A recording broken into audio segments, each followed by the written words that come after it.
Mr. Chairman, ladies and gentlemen, I will speak about 9/11, hubris of power, and the geopolitics of war. That is my provisional title for this presentation, and I hope that I manage with the time given to us.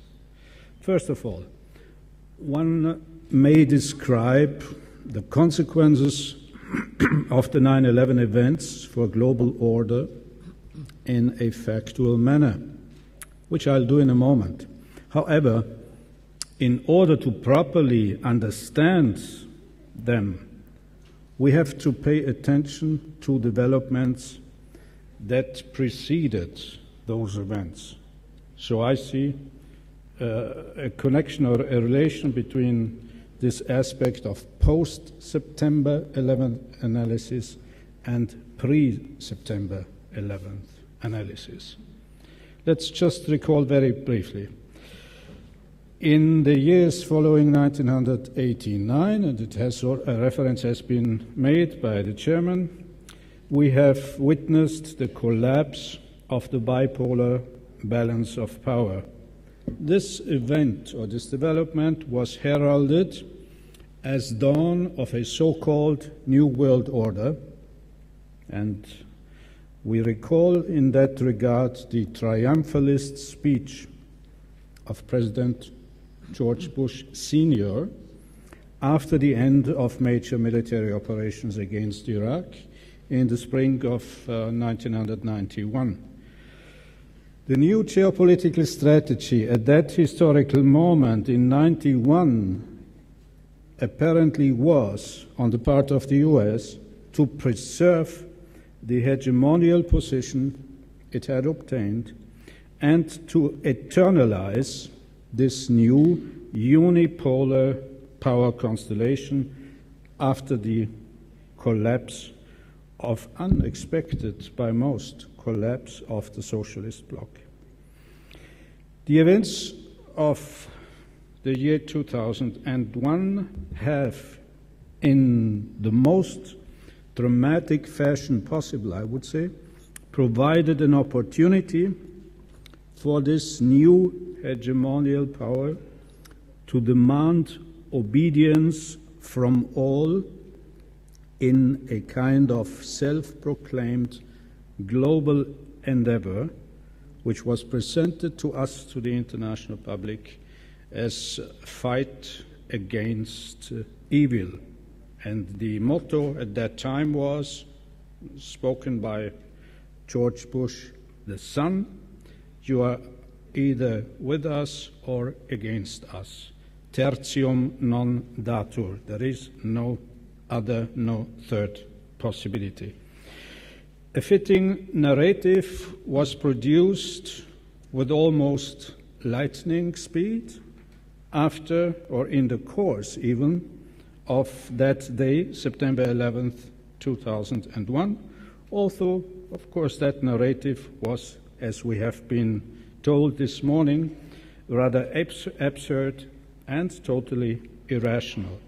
I think this would be the events of this day and how they have been covered and how they have been presented to the world public and how the world public reacted. That would really be a case study for, I would say, the biggest mass psychological event since the era of World War II.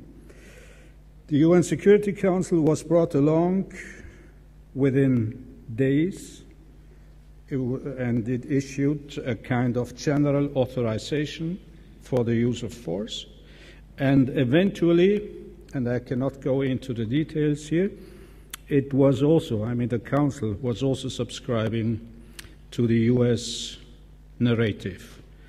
And as far as I can see, the pressure to conform at the collective and individual levels was never as strong in recent history as it was in that particular constellation. A critical analysis, or if one wants to use a modern term in philosophy, a deconstruction of this official narrative is therefore absolutely essential if one wants to understand the consequences of the events more than 10 years ago. And that is the reason why it is so important that one insists on the creation of, or that one insists on an independent and impartial investigation. Also, in view, by the way, of the almost total failure of the mainstream media in their role as the so-called fourth estate. Let me now come quickly to the consequences, medium and long term, in regard to the global political constellation, because that is the main focus of this afternoon session. And I will mention, let me see, 4 or 5 aspects, and I hope I manage with the time. First, an aspect in terms of psychology, or one could also say the climate of international relations in general. What we have seen, or what we have witnessed, and some speakers refer to it in the morning, is a kind of entrenchment of an enemy stereotype vis-à-vis Muslims or Islam as a religion. And this kind of entrenchment of that stereotype has made it very difficult for many, including even decision makers at the highest level I have spoken to in Western Europe, has made it so difficult for them to relate to the Muslim world in a rational and objective manner. The climate of international relations has been poisoned, one could say, in that regard. And we should not be surprised that psychologically it is very difficult for an individual to overcome the irrational fear that goes with that stereotype. This fear is also being exploited, as we have seen in the meantime, not only in the US, also in other countries, for purposes of domestic politics. One could also say, as far as the Muslim world is concerned, that it has been the victim of a kind of collective character assassination, while the rest of the world, and in particular, I mean the Western world, is, one could say, hostage of a self-inflicted prejudice. So this fog of suspicion is somehow over world affairs, and it has rather substantially changed also the way in which international affairs are conducted. Second aspect, very quickly. I mean, the fact is that the bipolarity of the Cold War era has been transformed into a unipolar constellation at the beginning of the 1990s. A unipolar constellation in terms of political and military power. But at the same time now, and this is the aspects in terms of relations between civilizations and their impact on geopolitics. At the same time, a new kind of global bipolarity has been shaping up, which is parallel, which relates to the relations between civilizations. And one could say that the clash of civilizations people began to speak about at the end of the Cold War has really been made a kind of self-fulfilling prophecy. And I do recall a discussion I had here in private with Samuel Huntington, I mean here in this city in Kuala Lumpur, in the middle of the 1990s, about that I mean about the implications of this paradigm of the clash of civilizations. And he was certainly much more optimistic than I was at that time. Unfortunately, my concerns finally have proven to be having been a little more accurate. Third aspect in this review of the consequences relates to what I would call perpetual war, because that is what the so-called global war on terror means. As a result of these events in 2001, a kind of a situation of fear and shock has been created among the general population, and this has been exploited, and references have been made here earlier, for military expeditions and particularly for interventions in the Muslim world, Afghanistan and Iraq and so on, in order to ensure permanent control over one of the most important and sensitive geopolitical regions. And I shall not go here into details. Wars have been conducted and are still being conducted under false pretexts as in Afghanistan as well as in Iraq, and wars are being conducted nowadays with this flavor of a crusade, although, as Prime Minister Dr. Mahathir said, that term has been, President Bush has been reminded that he should, for tactical reasons, not use that term in his official speeches. Fourth aspect relates to the international rule of law.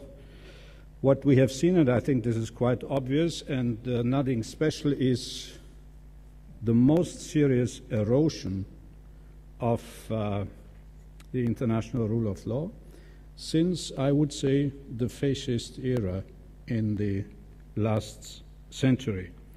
What do I mean by that? As far as the ban on the use of force is concerned, which is one of the basic principles of modern international law, this ban on the use of force is now being completely neglected by reference, constantly being neglected by reference to the events of 9/11. And of course, this only works because of the false narrative that is given for these events. And just to give a rough list very quickly, what I mean is the Afghanistan invasion, which began in 2001, the Iraq war in 2003, more recently the Libya war last year in 2011, but in addition to that, all the practices which in an earlier era would have been considered totally unacceptable, like the so-called extrajudicial killings, which means assassination attacks by means of remotely controlled planes in Afghanistan, Pakistan, Yemen, and so on. Also, one has to list here the torture of so-called terror suspects, which also has become now a kind of routine procedure, the secret renditions of supposed terror suspects, not only undertaken, mainly undertaken by the United States, but in collusion with the cooperation of some of the major allies, also including not only client states somewhere outside of Europe, but also including some of the long-standing member states of the North Atlantic Treaty. And what one should also not overlook here in this context are the fake judicial procedures which are conducted under the title or have been initiated under the name of the military tribunals. All these acts are, strictly speaking, international crimes, and according to the treaties and instruments of today's body of international law. And all these acts reveal what I would call the arbitrariness of power or more generally, of course, a state of international lawlessness. And it should not surprise us that this has, as far as the international system is concerned, a kind of demoralizing effect on the community of states. How can one expect other states to abide by the rules, by the rules of the law, if the most powerful actor himself acts illegally? And in that regard, it's a real irony that just a few weeks ago, around the middle of September, the United Nations General Assembly held a special so-called high-level meeting on the rule of law at UN headquarters.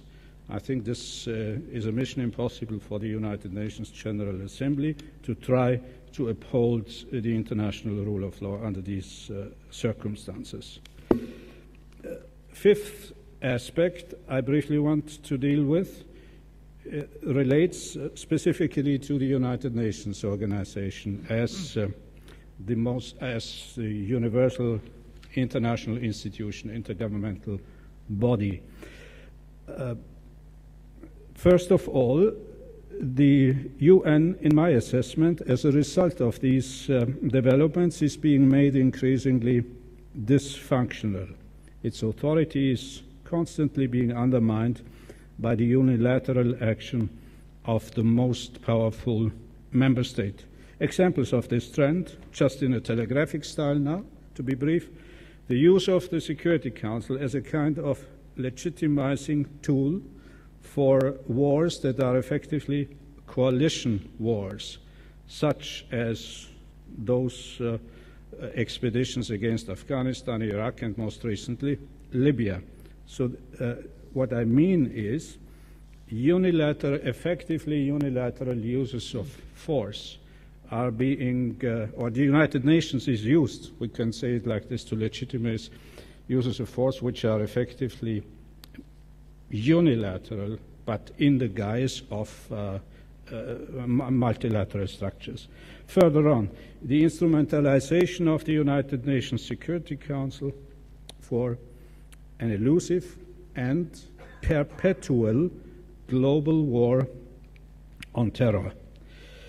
The role of the Security Council as, and this is, for instance, evident in this new role which the Security Council has assumed, very strangely, as a kind of ad hoc court for terror suspects and the organizations which are related to those terror suspects. And what I mean here is how the so-called 1267 Committee of the Security Council operates. And the fact is that the Council acts as prosecutor, judge, and executor at the same time. This is total arbitrariness and a total contradiction to the principles of the rule of law, which requires a division of powers. And all of that is done by way of totally secretive procedures with the involvement, with the use of information that is provided essentially by intelligence services of interested states.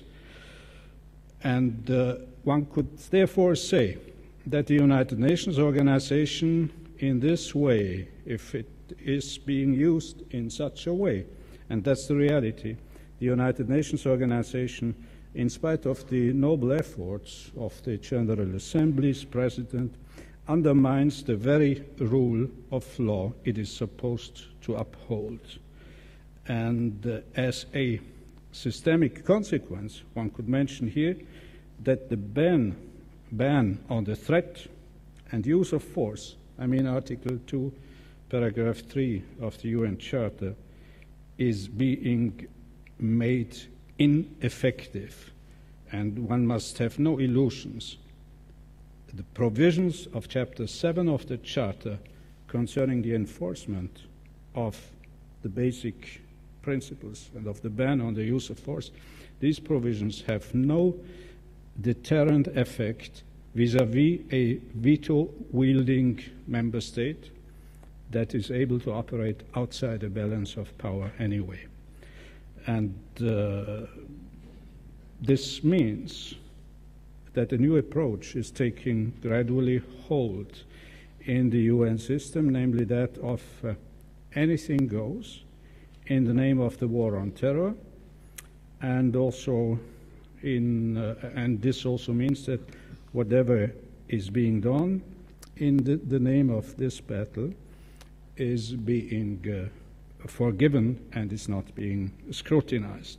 And what we see here is a kind of de facto reintroduction of the old jus ad bellum, the law to wage war, which we thought we had already overcome and abolished and abrogated forever. And that brings me to my concluding remarks, namely that it is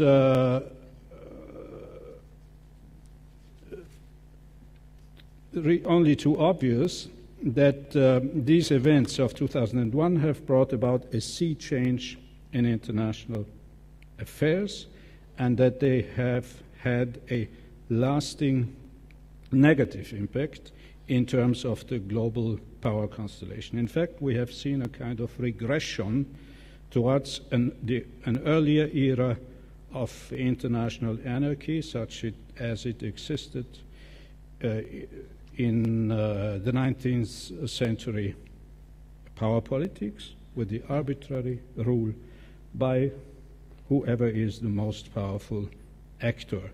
And as I said initially, the pressure to conform collectively also, as far as state behavior is concerned, has never been greater since the era of European fascism. And one could also speak here of a kind of, mention here a kind of what I would call Machiavellian blueprint of a world order built on disinformation and resulting from it, of course, fear that in turn is meant to produce obedience. And those who challenge this strategy are becoming targets of psychological warfare. So there will be a campaign of disinformation aimed at those who dare to question the implausible and intrinsically false narrative. And we should not be surprised that most people fear, for that reason, even to ask the right question. And they fear, as I have seen so often in many discussions also with people in political positions, they fear to use their own intellect because they try to avoid by all means that label of conspiracy theorists. So we really have arrived in this Orwellian world of mind control. Just two final points concerning power and the geopolitics of war in this new constellation. First, regarding the dynamics of power, what I would say as someone who tries to analyze the situation in terms of philosophy is that what characterizes power is always that insatiable drive or urge for an increase in that very power and control over others, and per se such a tendency is opposed to what we call a balance of power. That means it is opposed to the sharing of power with other competitors.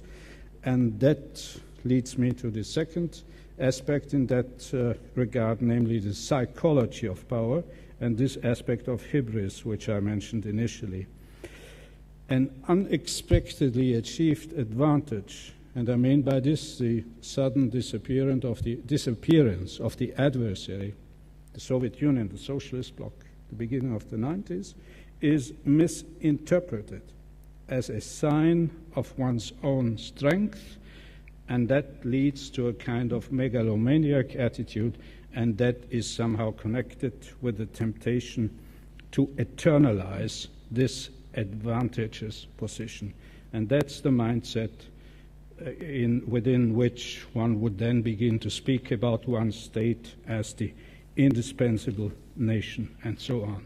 So what we see nowadays is a renaissance of a geopolitics of war, where the use of armed force is reintroduced as an extension of politics. That means as a legitimate means to advance the so-called national interest, according to the famous dictum, one could say, of the 19th century German strategist von Clausewitz. And just to recall it in the English version, war is merely the continuation of policy by other means. That is the dictum of von Clausewitz. It is to be hoped, I would say, that this legacy of 9/11 will ultimately be challenged by the real international community, not by the self-styled one, namely the US and her allies. And by this real international community, I mean the peoples who the UN Charter refers to in its preamble as those who are determined to build peace through human rights and justice, not through fear, subjugation, and war.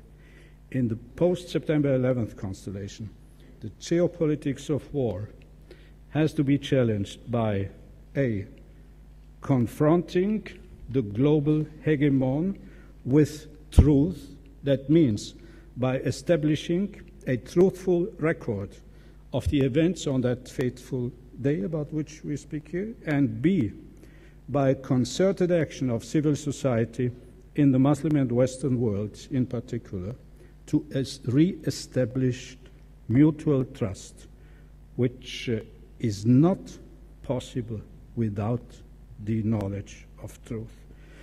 I'm aware that this is an enormous undertaking that requires courage of political leaders and an unwavering commitment to justice and cooperative action on the part of all the members of our global civil society.